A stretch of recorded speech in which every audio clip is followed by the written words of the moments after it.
Espero que sim, né?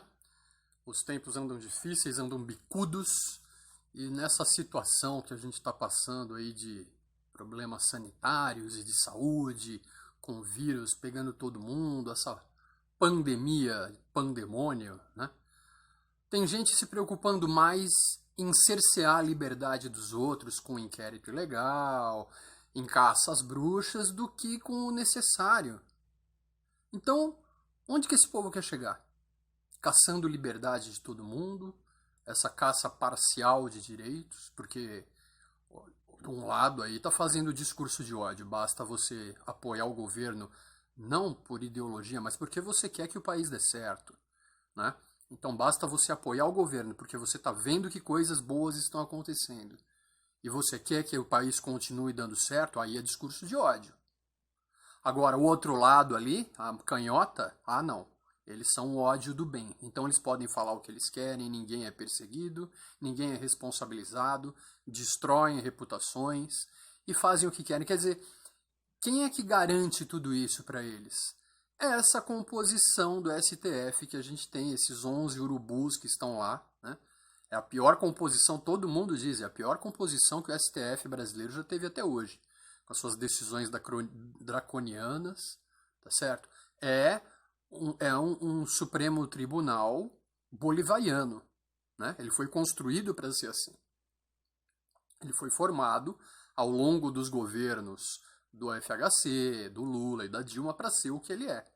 Ele foi formado ao longo do tempo para ser o que é hoje. Então, é a pior composição que teve realmente do nosso STF. E a gente precisa do STF, mas não dessa composição que está aí, né? Esses juízes que estão aí. E essas decisões que eles tomam de perseguir tanta gente com inquérito ilegal, né? Isso daí visa defender a turma da canhota, e a desculpa deles é que tem que evitar a polarização de ideias. Como assim tem que evitar a polarização? Polarização, vamos lá. Polarização é uma palavra derivada do substantivo polo. Sabe uma pilha? Uma pilha, ela tem dois polos. O positivo e o negativo são pontas opostas da pilha, certo? São polos, que tem os polos da Terra, o polo norte e o polo sul, eles estão em posições opostas. Pois é, polarização é a discussão entre lados opostos. É o diálogo entre lados opostos, certo? Agora, a esquerda não quer essa polarização, a esquerda não quer esse diálogo por quê?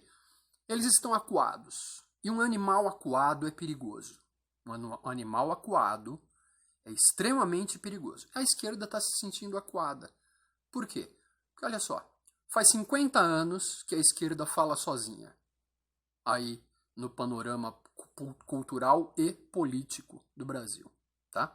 Do ponto de 50 anos eu não estou exagerando, não. Isso aí já vem lá desde o regime militar, lá a coisa já estava tomada pela esquerda. Os milicos podem ter ganhado a parada no tiro, mas perderam a parada no campo ideológico. Perderam.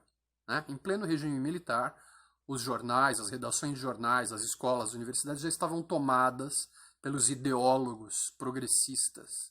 Né? Não vou ficar aqui usando a palavra comunista, socialista, eu vou evitar exatamente para não sujar a boca.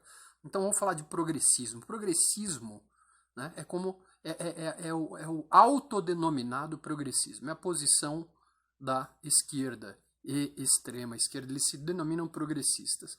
Eles sequestram pautas, eles sequestram termos, né? Eu falo disso mais para frente, tá? Então essa esquerda ela tá acuada porque ela nunca precisou debater com o lado oposto, com ideias opostas às dele. A intelectualidade progressista vem se adulando mutuamente, um lambendo o outro, um puxando o saco do outro. E isso acontece no nível da academia, no nível da política, eles falam entre eles. Então não tem oposição de ideia. Um fala uma coisa, o outro apoia, o outro elogia, e eles vivem desse encômio mútuo entre eles, certo? Esse elogio mútuo entre eles. E agora que aparece uma voz dissidente, uma voz que está mostrando que não concorda, eles não têm argumento. Por quê? Porque eles não aprenderam a argumentar. Faz meio século que eles estão falando só entre eles. Eles não aprenderam a argumentar com o contrário. Então agora Em vez de argumentar, fica mais fácil acusar, perseguir, prender e tudo mais. Tá? Só adiantando para o que eu vou mostrar daqui a pouco, esquerda e direita é uma simplificação até grosseira, né? E vem de lá do século XIX, XVIII, XIX, tá? Do parlamento francês, lá pré-revolução francesa, né? Do lado esquerdo do parlamento se sentavam os jacobinos, que eles queriam acabar com a monarquia, acabar com o rei, acabar com qualquer direito do rei. Do lado direito do parlamento se sentavam os girondinos, que também eram revolucionários, tá? Mas eles eram os revolucionários mais mansos, eles até aceitariam a permanência do rei no poder, mas com menos direitos, um absolutismo mais light. Então é daí que vem o termo esquerda e direita. Acontece que muita gente fica falando esquerda e direita, nem sabe às vezes a origem, né, dessa terminologia, e por outro lado fica uma aproximação muito grosseira. O que é esquerda? O que é direita? Quem está de um lado? Quem está de outro? Tá certo? Então eu preparei um prisma da ideologia política para tentar. Eu não vou pegar assim, entre o preto e o branco tem um degradê de tons de cinza infinito, tá? Então são muitas as ideologias. Eu tentei resumir aqui em 4 posições, 3, 4 posições dentro do prisma de ideologia política. É mais ou menos isso, ó. Tá? Então você tem aqui mais à esquerda, você tem aí os progressistas, certo? Os jacobinos lá da Revolução Francesa. Mais aqui à direita, você tem os conservadores, está aqui os conservadores, né? Então, deixa eu abrir aqui um pouquinho. Tá? Então, mais à direita você tem os conservadores, mais à esquerda você tem aí os progressistas, tá? Quanto mais à direita, quanto mais para o lado de cá, menor o Estado. Ou seja, quem se posiciona para cá, para o lado direito do prisma ideológico, ele quer um Estado, um governo mais enxuto. Como assim mais enxuto? Com menos gente, menos apaniguados, menos bocas para a gente sustentar com o nosso suado dinheirinho de impostos. O Estado enxuto, um que se preocupe essencialmente com educação, segurança, saúde, certo? E o resto a gente corre atrás. É livre mercado, é liberdade de escolha, é liberdade de concorrência, tá? Sem aquelas grandíssimas empresas, né? Os campeões nacionais do Lula, JBS, né? As empreiteiras todas que saíram ganhando. Não, é a concorrência leal, a concorrência aberta, o mercado livre, que até o consumidor saia ganhando com essa concorrência. E quanto mais à esquerda, maior é o Estado. Tanto que o Lula, outro dia, falou, numa das muitas besteiras que ele tem falado aí, né, que o Estado tem que ser grande. Se o Estado fosse grande, o problema da pandemia não seria do jeito que foi. Conversa fiada, né? O Estado grande é aquele Estado inchado, é o Estado babá, é o Estado mamãe de todos, né? Que você acha, você espera que o Estado te dê todos os direitos que você almeja, mas você tem que sustentar o Estado. Você tem que botar dinheiro, injetar grana para manter o Estado bem alimentado, né? Com cabides de empregos, com agências controladoras que não controlam nada, não servem para nada, tudo isso daí, tá? Os progressistas aqui do lado esquerdo, eles querem alguns direitos, eles têm algumas reivindicações bastante discutíveis, né? Eles são a favor, por exemplo, do direito de você matar o feto dentro da barriga da mãe. Eles são a favor, por exemplo, de liberar as drogas. Eles são a favor de que a professora do seu filho de 4 anos ensine ideologia de gênero, enfie na cabeça das crianças desde a mais tenra idade que ninguém nasce menino e ninguém nasce menina, e que se o garoto de 4 anos, 7 anos, 10 anos quer usar batom, é normal ele usar. Né? Então, eles defendem isso. Eles defendem cotas para as minorias, né? Minorias raciais, minorias de opção sexual, que tem que falar opção sexual hoje em dia, né? Pois é, como se eles estivessem preocupados com essas minorias. Não, não estão não. Não estão não. Eles manipulam as minorias porque é dividindo que se conquista, é dividir para conquistar. Né? Vamos colocar o povo brigando com o próprio povo, dividir o povo em facções e botar as facções para brigar entre elas, porque a gente sai ganhando, fica mais fácil de tomar conta do poder, como disse o Zezinho Dirceu, né? A gente não precisa ganhar a eleição, a gente só precisa tomar o poder, né? É simbólico isso, né? Pois é. E tem aquele povo, esses novos partidos aí, nesses partidos novos que aparecem se dizendo conservadores e tal, mas que no fundo eles são libertários. E o libertário, ele tem pautas em comum com os progressistas. Os libertários, mesmo se dizendo conservadores, eles têm muitas pautas em comum com os progressistas. Tá certo? Então tem que se tomar muito cuidado, né? Movimento B, livre, né? E por aí vai. Eu não vou falar porque fica chato, né? Não que eu tenha medo de desmonetizar o meu canal, porque o meu intuito aqui nem é monetização. Meu intuito aqui é só falar com o maior número de pessoas possível. Agora, durante esses 50 anos que eu falei passados aí, né, para cá, de 50 anos para cá, das últimas 5 décadas aí, muita gente ficou com receio de se declarar conservador, porque automaticamente era chamado de reacionário. E reacionário não tem nada a ver. O reacionário é um maluco. O reacionário é aquele cara que não quer que nada mude. Então, tem um sistema. Vem a ação revolucionária do progressista e o reacionário, aquele que reage à ação que veio com a revolução. Então, o reacionário combate por quê? Porque ele não quer que nada mude. E ser conservador não é isso. Quem é conservador não é que quer que nada mude, isso é loucura, isso é paranoia, né?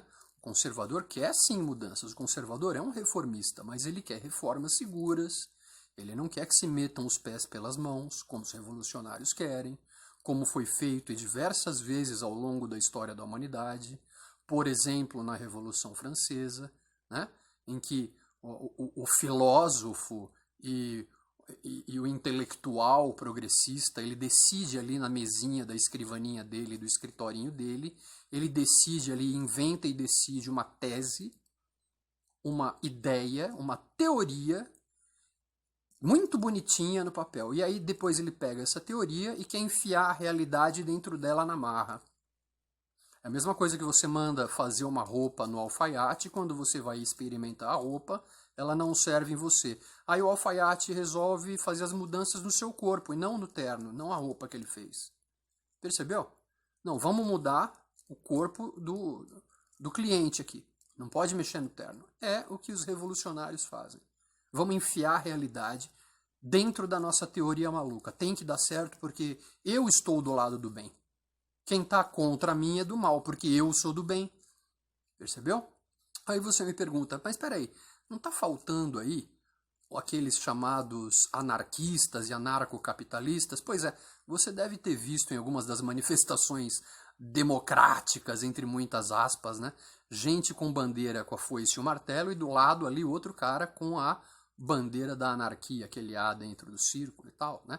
Marchando juntos. E aí você fala, pô, eles estão do mesmo lado. Não, não estão.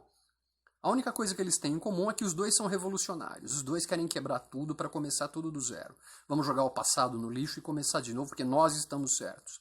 Pois é, o anarquista ou anarcocapitalista, ele ideologicamente é o extremo oposto do progressista. O progressista quer estado máximo, quer estado grande. O anarquista quer estado zero. Vamos analisar a palavra anarquia. Arquia é governo, monarquia é governo de uma família, monarquia. Anarquia é não governo, não Estado, Estado zero. Então os anarquistas são outros malucos, porque tudo bem, a ideia deles é muito bonita, muito romântica, mas conhecendo o ser humano como a gente conhece, jamais uma nação pode dar certo sem ninguém para organizar a coisa. Porque anarquia significa sem governo, sem polícia. Nós vamos nos organizar, nós vamos, né, nos manter aqui. Não dá, não funciona. Os seres humanos são muito diferentes entre si. Isso nunca vai funcionar. O ser humano é o que é, ele não é nem bom nem mal, é o ser humano, certo? Então onde entrariam os anarquistas ou anarcocapitalistas? Aqui, nesse extremo, no extremo do Estado zero. Né? Enquanto o progressista quer Estado enorme, O anarquista, o anarcocapitalista, ele quer Estado zero, nenhum Estado. É o extremo oposto no prisma ideológico. Então, não se confunda achando que anarquistas e progressistas eles defendem a mesma bandeira. Não! O que eles têm em comum é que todos eles querem barulho. Todos eles querem quebrar vidraça.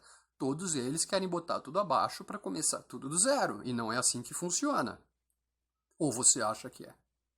Então, é o seguinte. Isso de polarizar é ruim, polarizar é perigoso. Não, não é. Isso daí estão querendo convencer você de que é assim. Só que não é, claro que não é. É preciso polarizar. Polarizar significa dialogar. Significa você aceitar a existência do contrário.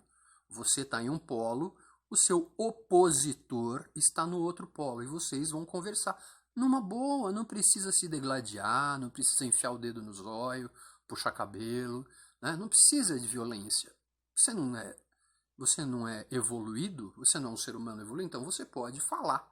Você pode defender as suas ideias falando, dialogando, argumentando, mas isso é o que está faltando para o pessoal da canhota hoje em dia. Eles não sabem mais argumentar, talvez nunca soubessem, né? Talvez nunca tenham sabido argumentar. E eles estão acuados, certo? A esquerda, ela sequestra termos, palavras, ela sequestra pautas, tá? E ela ressignifica esses termos. Ela dá outro significado. Então, quando você diz que o pessoal de esquerda é progressista, você pensa, mas progressista vem de progresso é uma coisa boa. Né? Então, eles são a favor de coisas boas. Mais uma vez você errou. Mais uma vez eles conseguiram te enganar. Né? Por quê? É o que eles querem que você pense.